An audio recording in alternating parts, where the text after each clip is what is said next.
لەلایەنی مێژووی جیهان بڕوانین دەبینین زۆرن ئەو شارانەی کە هەڵگری میتۆد و ڕێبازی تایبەت بەخۆیانن لە هەر بوارێک لە بوارەکانی ژیاندا. لە مێژووی کوردیشدا کاتێک باز لە دیرۆکی شارێک دەکەین ناتوانین بێ باسکردنی شاری سلەیمانی کە سەرمەشقی زۆر لە بوارەکانە بچینە ناو مێژووی شارە کوردیەکانەوە. هەرچەند وەک شار تەمەنێکی کەمی هەیە، بەڵام خاوەنی دەریایەک ڕابردووی دەوڵەمەندە، چ لە بواری تێکۆشان یا ڕۆشنبیری یا ئابووری یا سیاسی یا ڕووبەڕووبوونەوە کە هەموو دەم ئامادەی نای تێدا بووە دژ بەداگیرکەران. بە تێپەڕبوون بەسەر لاپەڕەکانی مێژووی کووردا ئەو ڕاستیمان بۆ دەردەکەوێت کە دەتوانین بڵێن بێ هیچ کرێ و گۆڵێک چاوکی ڕۆشنبیری بووە. گومانی تێدا نییە کە بابانەکان لە ساڵی 1984 شارەکەیان بنیاد ناوە، بەڵام لە سەرزەمینی کۆندا ئەم شارە ئامادەیی هەبووە وەک ئاوەدانیەک نەک وەک شارێک. ئەگەر بگەڕێینەوە پێش عیسا ئاوەدانی تێدا بووە، زۆر شەڕ و ململانی نێوان هێزەکان لەم ناوچەیەدا ڕوویان داوە. ناوچەیەکی فەرمانڕەوایی لۆلۆیەکان بووە. هەر لە دەوروبەری ئەو شارە لۆلۆیەکان ڕووبەڕووی ئەکەدیەکان بوونەوە، هەر چەندەشکان بەڵام ناوچەکەیان لە دەست نەدا.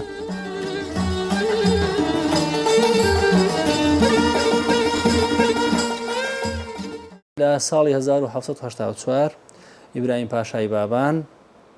کارێکی زۆر مەزنی ئەنجامدا کە شارێکی گرنگی دروست کرد لە کوردستانی باشووردا کە ئێستاکە یەکێک لە شارە هەرە گەورە و بژاوەکان بەڵێ شاری سلێمانی بنیادنە. ئەو شارە لە بنەڕەتدا یان با بڵێن 3 ساڵ پێشتر با بڵێن سەرایەک یان دەستگایەکی حکومی لێ بنیاد نرابوو کە دیارە میری بابانی پێشتر هەوڵی دابوو لەوێ ئەو دەستگایە هەبێت بتوانێت لەوێ حکومڕانی بکات، بەڵام ئاوادان نەکرابەوە بەو شێوەیە کە خەڵکی تێدا دابنیشێ. بۆیە ئیبراهیم پاشا بڕیاریدا کە ئەو شوێنە ئاوادان بکاتەوە و بیکە بە شارێک. بێگومان قەڵا چوالان شوێنێکی چەپەک بوو، مەجای بڵێن تەوەسوع و مەجای بڵاوبوونەوە و یاخود دروستکردنی بینای ئەوە نەتیان نەبوو. ئەمە هۆکارێک. هۆکاری دووەم لە بە شوێنێکە ئەگەڕان کە بتوانن شوێنەکە پەرە بسێنێ و کە لەو شوێنە لاوەکیی قەڵاچوالان ڕزگاریان بێ. سێهەم قەڵاچوالان نزیک بە ئێران بوو، یعنی لەژێر چەپۆکی ئێران بوو. ئێرانی دایمە لوتی ئێژەنە کاروباری میرنشینی بابانەوانەیە، ئەوانیش ویستیان لەو وەزعە نەجاتیان بێ و هاتن لێرە ئەم سلێمانیان دروست کرد. دیارە شاری قەڵاچوالان کە لە ڕاستیدا ئەو وەختەی کە پایتەختەکەی بابانی تێدا نەماوە گوازرا بۆ سلێمانی لە ڕاستیدا تەنیا گوندێک بوو. ئێمە دەڵێن شار، بەڵام لە ڕاستیدا تەنیا گوندێکی گەورە بوو بە پێی قسەی سەرچاوەکان. ئەوە تا گەڕیدەیەکی ئەڵمانی نیپۆر کارستن نیپۆر لە ساڵی 1966دا کە باسی قەڵاچوالان دەکا ڕاستە نەیبینیوە، بەڵام بۆیان باس کردووە دەڵێت تەنیا گوندێکە. ئەو وەختە کە بابان لەو پەڕی با بڵێن بەهێز و دەسەڵاتیدا بووە. ئیتر دیارە قەڵاچوالان هەندێک خاڵی نەگەتیڤی هەبووە، وەکو ئەوەی قەڵاچوالان نەکەوتو بۆ سەر ڕێگا سەرەکیەکانی هاتوچۆ و ڕێگای بازرگانی. هەروەها بابان با بڵێن قەڵاچوالان لە ڕاستیدا بۆ هێرشەکانی ئێران نزیکتر بوو، بۆ لەشکری ئێران و بۆ شاڵاوەکان ئێران پڕمەترسیتر بوو،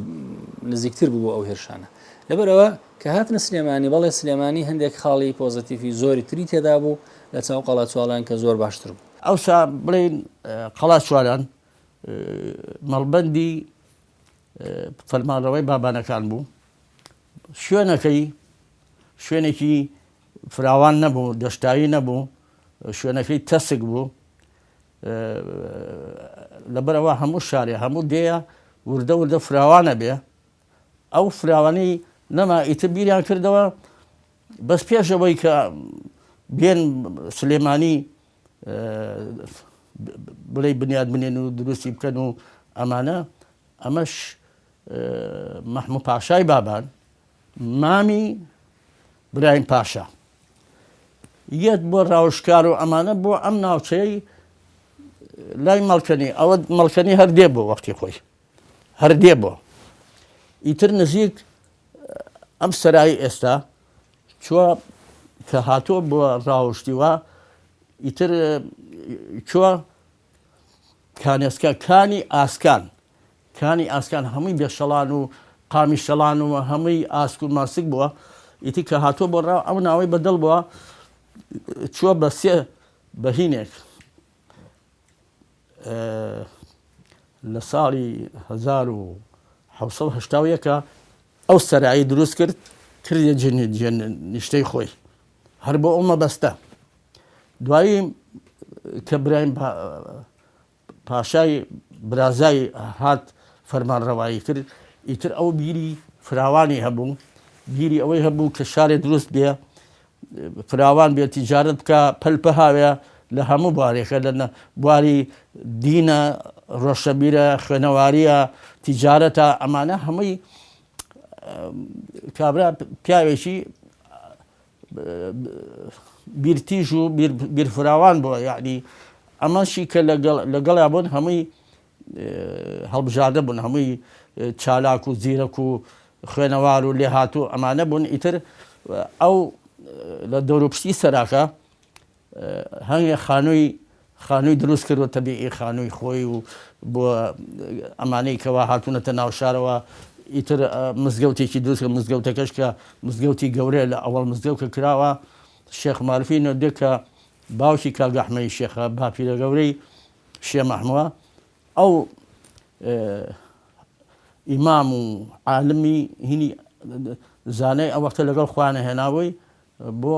مزگەوتی گەورە سلێمانی دەرفەتی ئەوەی هەیە کە فراوانتر بێت لە چاو قەڵات سوڵان بێزگەلەوە دەکەوتە سەر ڕێگای سەرەکی هاتوچۆ و بازرگانی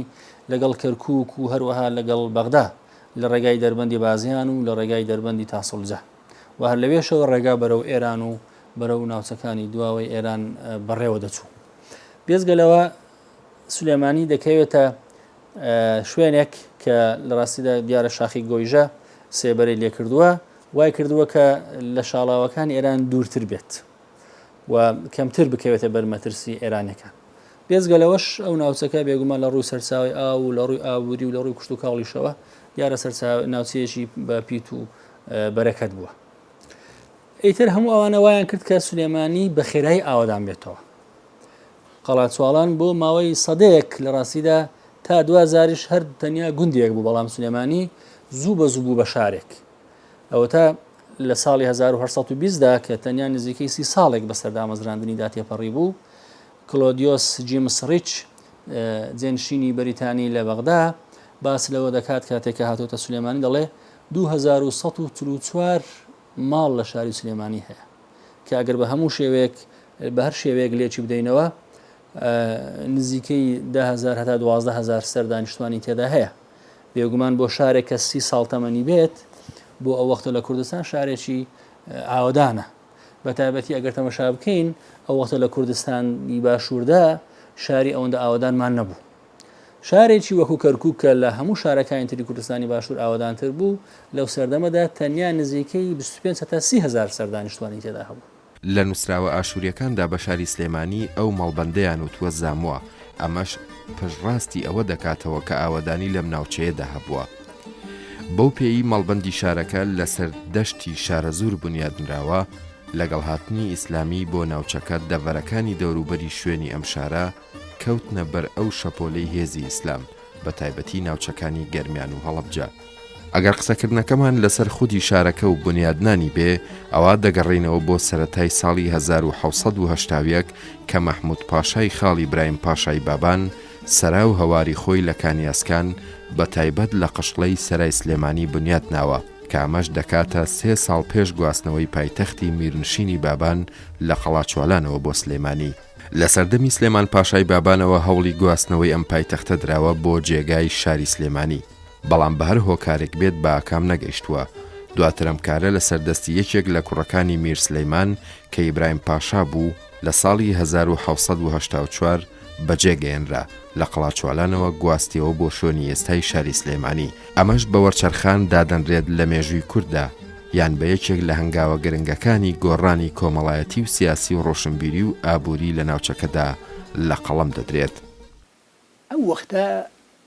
کە سلێمانی دروست کراوە تەنها دەی مەڵکەنی هەبووە لەم ناوە کە ئێستا مەڵکەنی خۆ دەزانیەوە ئێستا کەوتۆتە ناو شاری سلێمانیەوە. طبعاً ئەوانەیەکش کە لەو شوێنە هەبێ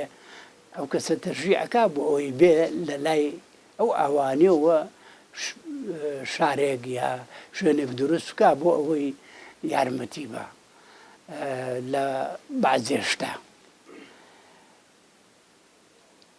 ئەمە هەمووی لەلایەکی ترەوە سلێمان پاشای گەورە کە سلێمان پاشای قەڵاچوالانیان پێوت، ئەو سلێمان پاشایە کە لە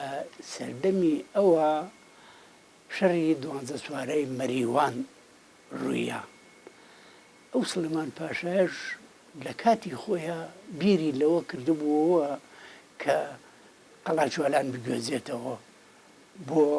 ئیتر بۆ ئێرە بۆ ئێستای سلێمانی یا بۆ ئەکسەر بۆ ئەم شوێنەی ئێستای سلێمانی بووە. بەڵام ئەو سلێمان پاشایە بەسەریا بەدەست فەقەیەکی فەقێ برایم ناوێک کوژرا، ئیتر ئەو خەوە نەهاتە دی بەداخەوە. ئیتر بەگشتی لە ناو سلێمانی کاتێکە مێنوشینی بابان هاتە سلێمانی دەستگاکانی حکوومەت و دابەشبوونی کارژێڕی و پلە و پایە و پۆستەکانی میرنشین دەبینین زیاتر بەرەو پێشچوونیان بەخۆ بینیوە. هەندێک پلە و پایە کە پێشتر جێمان لێنە دەبوو ئێستاکە جێبیستی دەبین وەکو پایە خەزنەدار، هەروەها دەفتەردار و چەندین پایەتر کە سەرکردەی لەشکر و سەرداری سوپا و ئەوانە هەموو دیارە مانای ئەوەیە زۆرە ڕێخستنێکی سیاسی و ڕێخستنێکی حکومی دەوڵەتی هەبووە لەو میرنشینە. کورد ئەڵێ هیچ بێشەیەک بێشێر نابێ، بەڵام سلێمانی وەکو هیچ بێشەیەکی تر نییە. لە هیچ بێشەیەکی ترا وەکو شاری سلێمانی ئەوەندە شێر و ئەوەندە کەسایەتی ئازا و ئەوەندە مەرد و ئەوەندە خواناس و ئەوەندە ئیماندار و ئەوەندە زانا و ئەوەندە نیشتیمان پەروەر و ئەوەندە کورد پەروەر و ئەوەندە مرۆڤ دۆست هەڵ نەکەوتووە. نەوانەی بە تەمەنان شتیان بینیوە لە کاتی خۆیان بڕوا بکە هیچی نەماون تاک ئەوەش هی ساڵی چلەکانە بازەکەن. بەڵام من خۆشبەختانە وەختی خۆی ئێمە بە حەلێکمان هەبوو لە جادەی تازە تا سەورەی تەموستیان و جادەی تازە هەرو جادێ هەبوو جادەی مەولەوی لێم مەحەلی باوکو یعنی تایفەکەمان لێ بوون ئەهاتن لە هەموو چین و توێژێگە هاتنەوە. منیش لە هەموو برا و ئامۆزا و ئەوانە من دایمی جۆبیستی ئەبووم و ئەچوم دائنیشتم. ئەوانەی کە هاتوچۆی ئەوانە کرد هەمووی زابتی زوربەی زابتی زمانی عوسمانی بوو کەوا کورد بوون و لە ئەستەمبوڵ خوێنیوانە بوون بە زابت و دوایی لە 1970 کە ئیمپراتۆرێتی عوسمانی هەرەسیێنە ئیتر ئەوانە ملیان کەج نەکرد بۆ دەوڵەتی عوسمانی و بۆ کەمالەکان چوە وەختی خۆی پەیمانێکە بووە بینی بڵێ ئەتاتورک و بینی تورکمانەکان و کوردەکان و هەتا ئەرمەنیەکانیش هینی حیزبی ئیتیحادی و توراقیان پێوتووە. دوایی بوو بە خۆی بوونەکە ئەوە دوای دەوڵەتی عوسمانی دروست بوو کە چەند زابتێکێک کە من ئەزانم کە چوون هاتوچویان کردو ئەمانە ئیتر ئەوە چووکە دژایەتی هینا کرد و هینی کەمالەکان و وەختی خۆی لەسەر ئەم پەیمانانە بەردەوام بوون و ملیان کەژ نەکرد لەبەر ئەوە دەست بگیرانەیەکی وەکو بۆ نمونە حاجی مستەفا پاشای مەڵکی بڕوا بکە ئەمە ئەگەر نفوسی عەشاری و دینی بایە وەختی خۆی يعني شێ مەحموودەکە بە دوو شێ مەحموود بەڵا یەکی وەکو ینی بۆ نمونە حاجی مستەفا پاشا ئەوە ئەبێ کتێبێک خاص لەسەر ئەوە دەرکرێت. دەشتیپان و بەرینی شارەزور بوونی کانیا و ڕووبار یەکێک بۆ لە هۆکارەکانی دانانی ئەم شارە بە پایتەختی میرنشینی بابان. دەوروبەری شار بە شاخ دەورەدراوە، ئەمەش وەک سەنگەرێک بۆ ڕوبەڕووبوونەوەی داگیرکەران سوودیان لێوەرگرتووە. وەک دەبینین لە لای باکووری شارەوە زنجیرە چیای گۆیژە و ئەزمەڕە، لە لای خۆراوەوە زنجیرە چیاکانی تاسڵجەیە، لە بەشی باشووری زنجیرە چیاکانی قەرەداغە،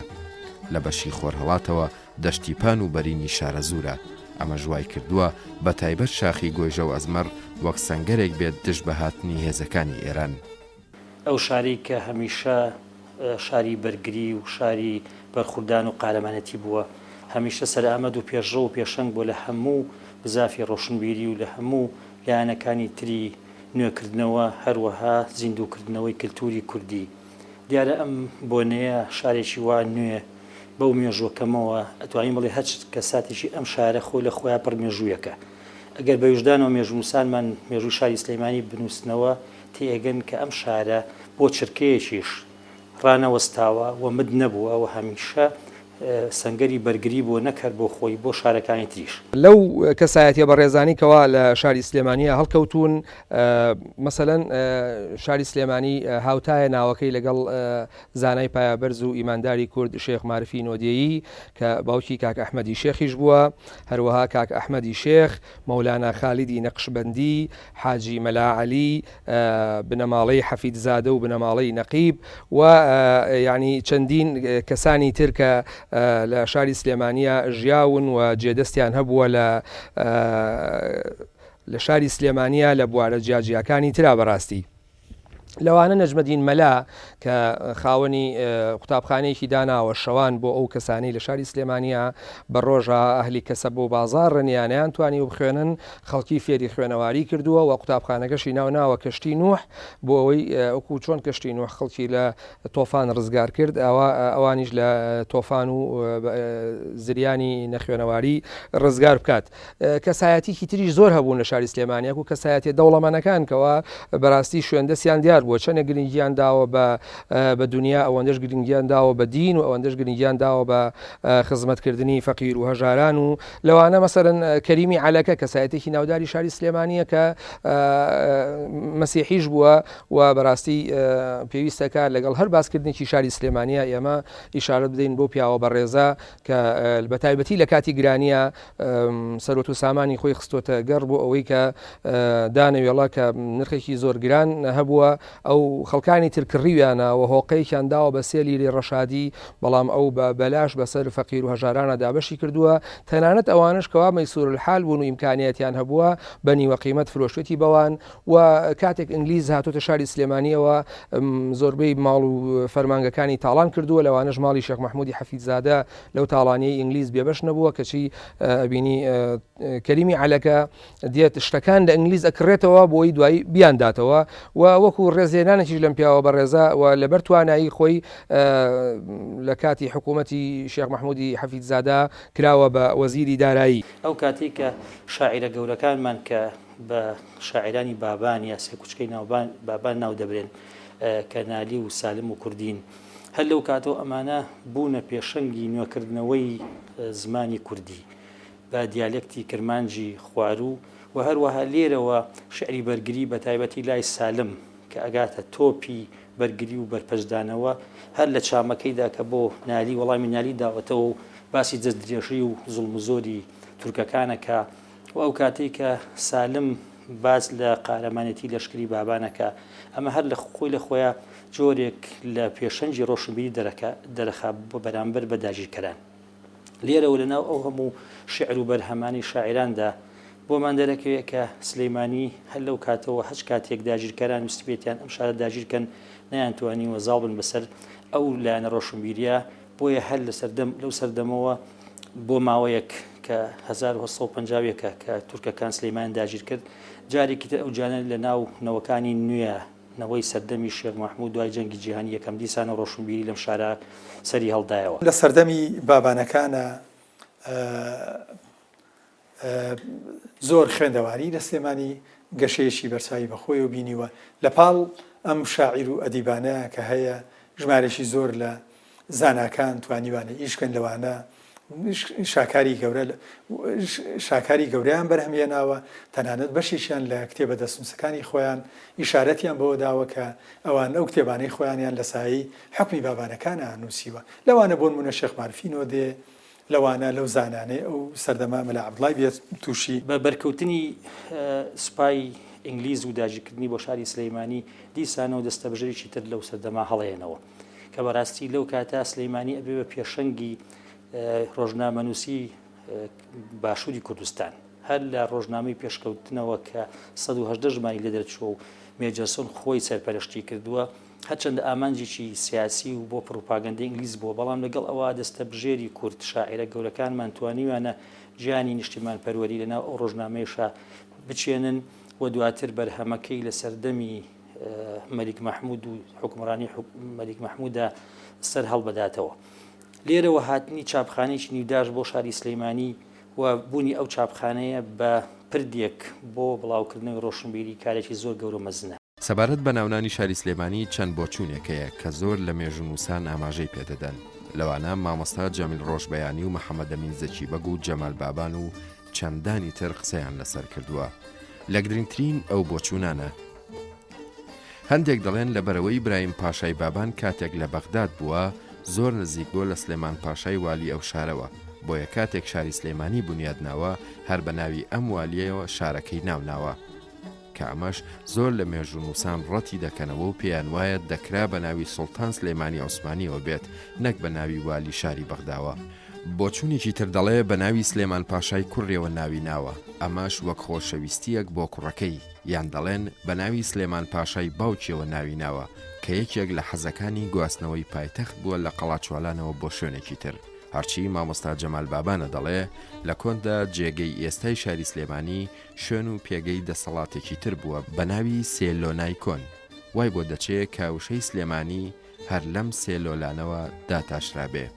سەردەمی حکمی بابان زمانی کوردی گەشەیەشی بەخۆی و بینی و ئەوە بەڕاستیەکێکە لە خاڵە درۆشاوەکانی ئەو سەردەمی حکمە شێشی تریش کە لە سەردەمی بابانەکان ڕاستی ئەکرێ بڵین بناغێشی دانا کە تا ئێستاش زۆرێک لە ژوڵە و بزواندن و دینامیکیەتی بە ناوچەی سلێمانی و شاری سلێمانی بە تایبەتی بەخشیوە ئەویش ئەوەیە کە لە سەردەمی حکمی بابانە دوو تەریقەت لە سلێمانی دەوریانە بۆ یەکیشیان تەریقەتی قادری بووە کە شێخ مارفینۆ دێ ڕابەری بووە و ئەم تەریقەتە نزیک بووە لە پاشاکانی بابانەوە بەڵام لەگەڵ سەرهەڵدانی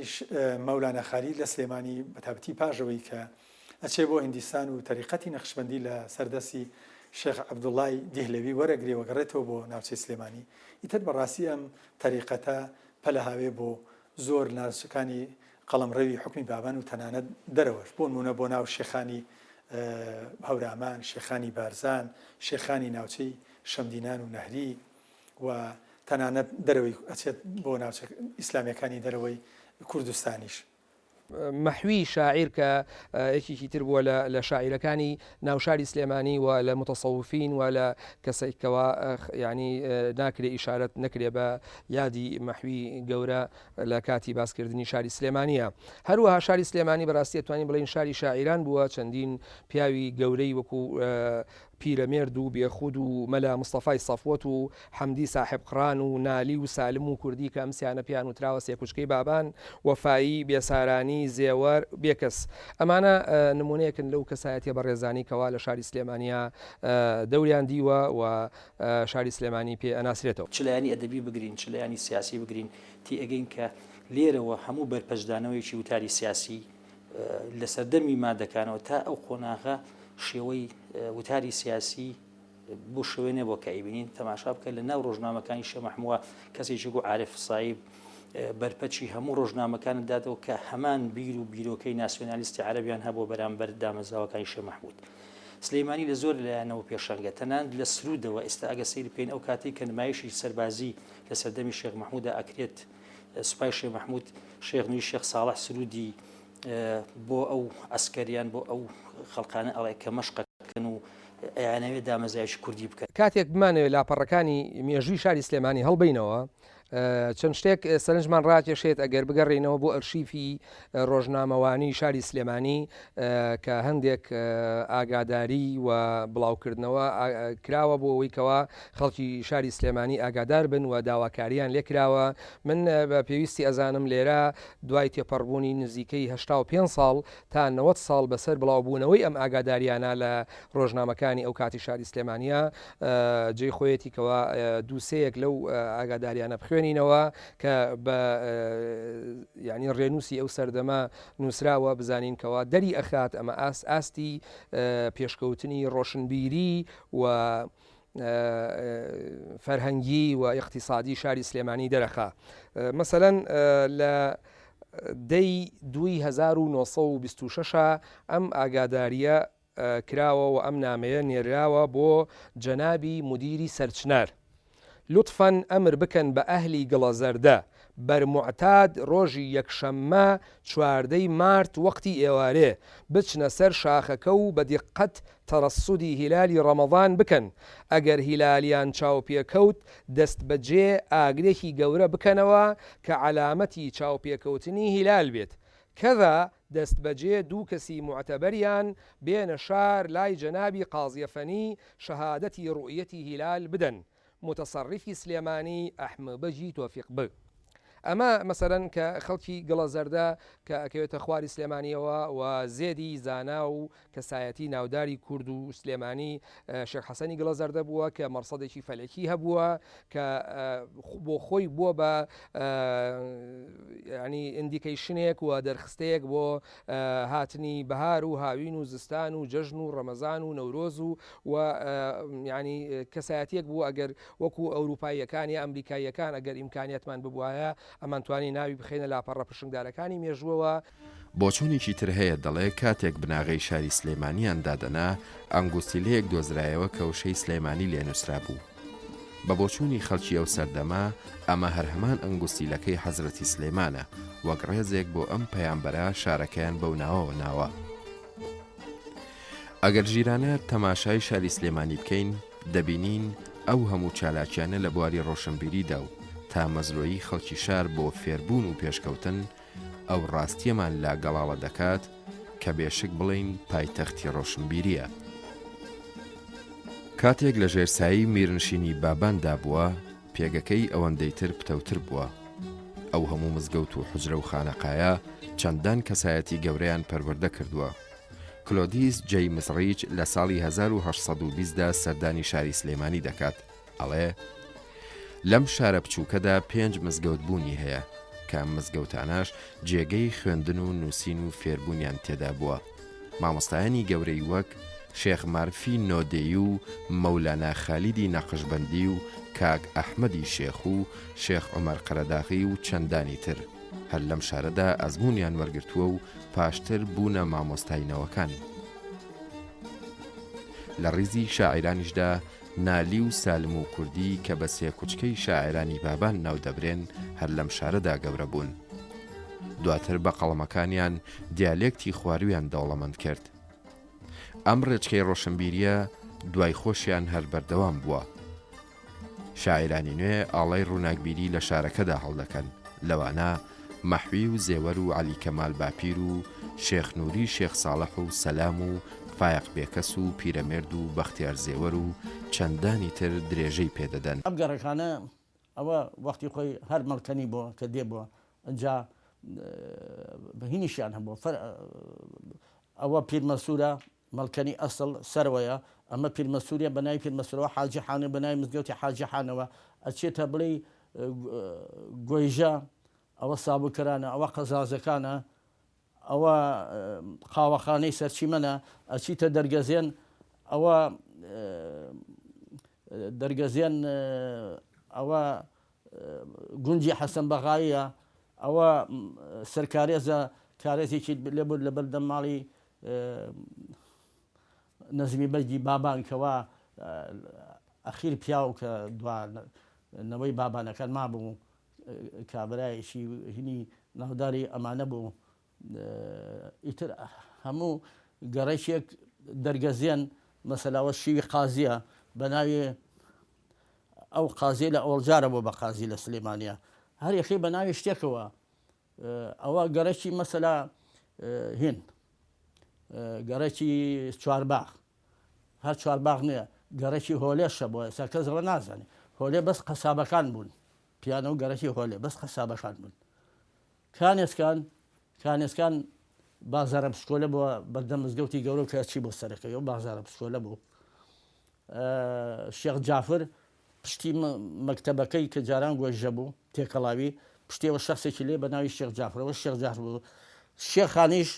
لە پشتی ئەوە جادەی کاگەحمەی شێخ لەم بەر بۆ ئەو بەر و پیانەوە شێخان ئیتر بە کۆڵانەکانە ئەزانە ئەمەی ئەمبەر